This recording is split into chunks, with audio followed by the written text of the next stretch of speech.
the formula that I have in my head is productivity plus time management plus staying on task equals being efficient. Welcome to the Marvelous Moms Club podcast. Discover yourself, break out of mediocrity, and become the mom you've always aspired to be. Here's your host, Kirsten Tyrell. Hey, Marvelous Moms, welcome to another episode today. I'm super stoked to be talking to Suzanne Brown.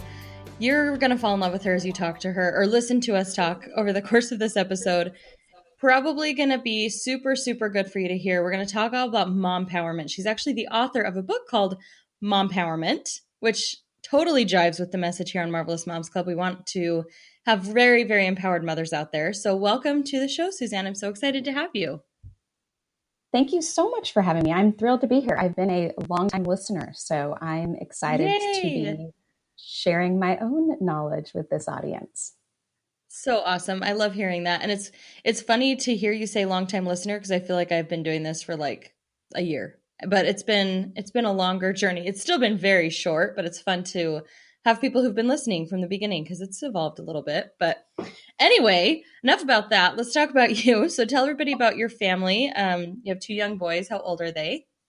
So we have a 7-year-old who's in first grade, and we have a 4.5-year-old who is still in preschool. Awesome. So so to set it up for you guys, Suzanne is a mompreneur. She does a lot of things. She balances a lot of different hats. But so I just want to give you guys the credibility. She knows what she's talking about when she talks about anything, especially in regard to being an empowered mom. So kind of give us a little backstory on what your, I guess, evolution has been as a mother and as a business owner, and kind of how you've not even balanced both, but why you've chosen to do both a little bit. So I cut my teeth in the corporate world. I worked in marketing agencies for the vast majority of my career at huge marketing agencies in New York and Chicago and Miami, on huge pieces of business that everybody would recognize the names of. And there was like no work-life balance in that industry. I think normally I worked like 55 or 60 hours a week, which you don't necessarily see that in the cool movies and in the Mad Men shows of the world, but it's a very intense and very competitive industry. And that gave me kind of my first hint of maybe this isn't really the long-term right fit for what I want to do. So fast forward a lot of time, I went to grad school. And then I said I would never work at a marketing agency again. And I did for 6.5 years after grad school. But I did have a very strong work-life balance. And the last year that I worked there, like when I worked there, my worst week, I worked 45 hours. So I was very adamant about having a strong work-life balance after grad school. And I started a side hustle in 2004, like literally walking out of grad school. I had clients come to me and say, hey, can you work on this project for us? Which is really hard to turn down even when you're starting a job. But I had that side hustle for 7 years while I was in the corporate world. And I started it because I wasn't making enough money. I knew how much I was worth. And I said, okay, so you give me the work-life balance that I want, but you don't give me enough money. So you have to be okay with me working on the side, and you're going to have to give me the flexibility. Like if I need to travel for a client or if I need to go to a 3-hour lunch, you're going to have to just be okay with that. And talk about empowerment, right? I think I knew what I brought to the table and I knew what I was worth. And I wasn't willing to take less than that without some kind of benefit is really kind of what it came down to. But that side hustle became much more important because that last year that I worked in corporate America, I worked part-time, literally cut my time in half after becoming a mom, because our older son was a preemie. He was born 10 weeks premature. And I didn't really know what I was walking into. I didn't know, how many appointments we would have to go to, or was I going to have to go to a certain kind of therapy or whatever. And we didn't have any of those things as the case. I mean, he basically rocked and rolled his way through the neonatal ICU. And he was like born a mover and shaker, and he's kind of never stopped. That's awesome. But I didn't know that. And so I cut my time in half, and then I realized, you know what, I'm going to focus on my side gig as my main thing, but I'm going to continue to work part-time. And in all of that, you know, starting a business, I always got asked while I was working for a large company, and then as a mompreneur, how do you work part-time? Like, how do you make it work? How do you know? When I still worked at that large company, I would have people come to me, sometimes strangers, and say, no, literally, what are the words that you use to convince your boss to let you work part-time? Like, can you say that slower so that I can write this down? And oh my gosh. And I kept getting asked these questions as an entrepreneur. And I was having coffee with a friend and who worked part-time at the time. And she said, I get asked these same questions all the time. And so I started looking for a resource, because I said, there's got to just be a place we can send people. And there was not. And so I said, well, I'll just create one. I mean, how hard can that be? Not like famous last words, right? And I didn't realize at the time that I was writing a book. But I ended up writing a book because I realized it was kind of helpful to have it all tied in a bow.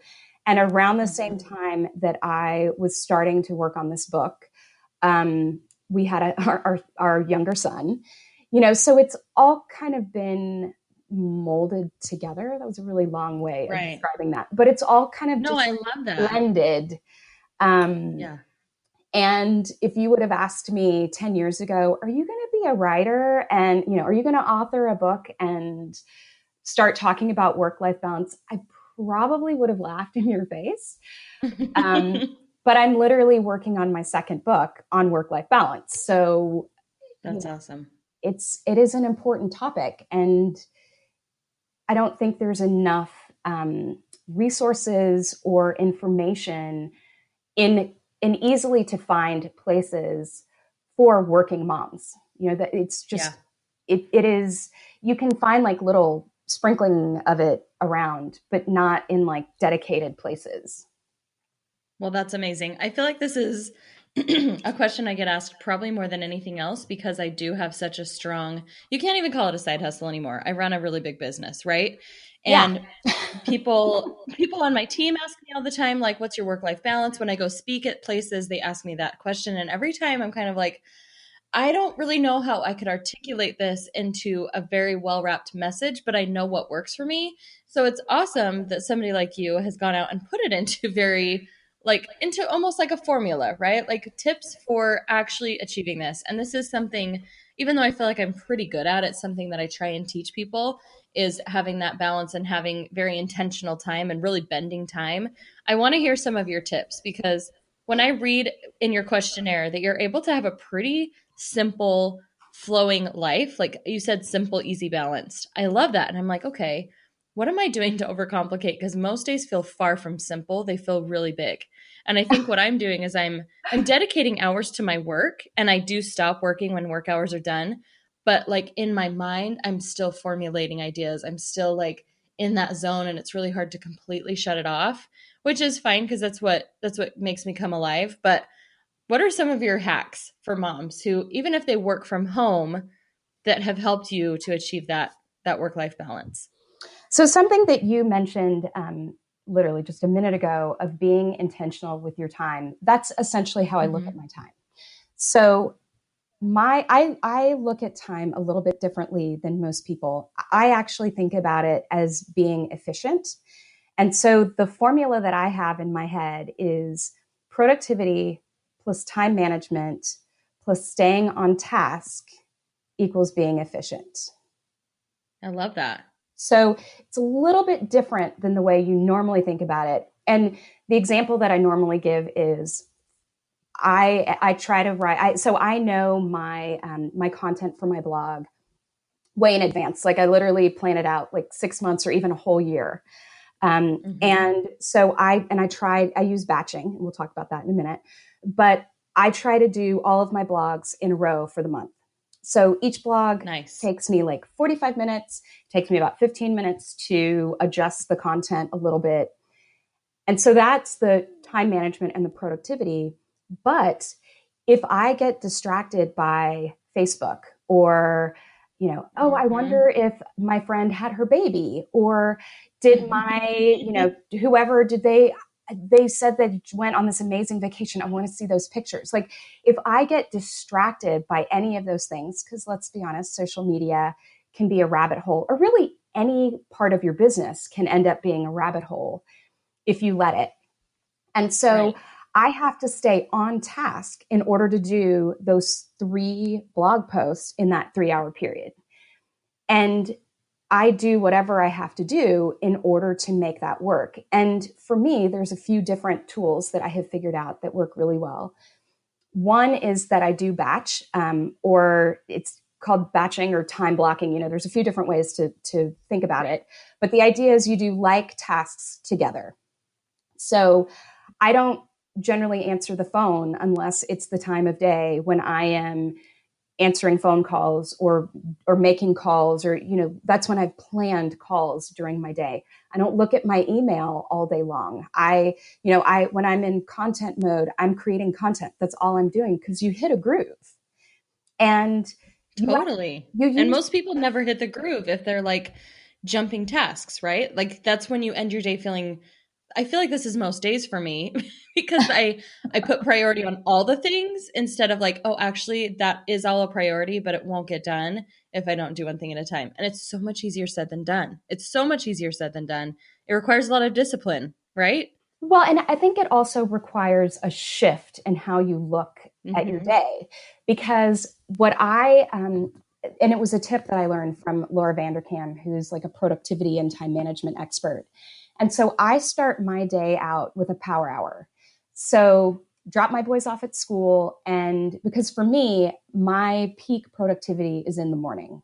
So that's part of the reason why I don't generally plan conference calls or like on a daily basis. I don't do conference calls and have meetings and all of those things in the morning, because that's when I can be most productive. And instead of ticking off a bunch of boxes, I work on my hardest task first, which is a little different than most people thinking about productivity. So for me, it's if I can make headway on my toughest task for the day, then literally if I didn't do anything else for the day, I have met my goal.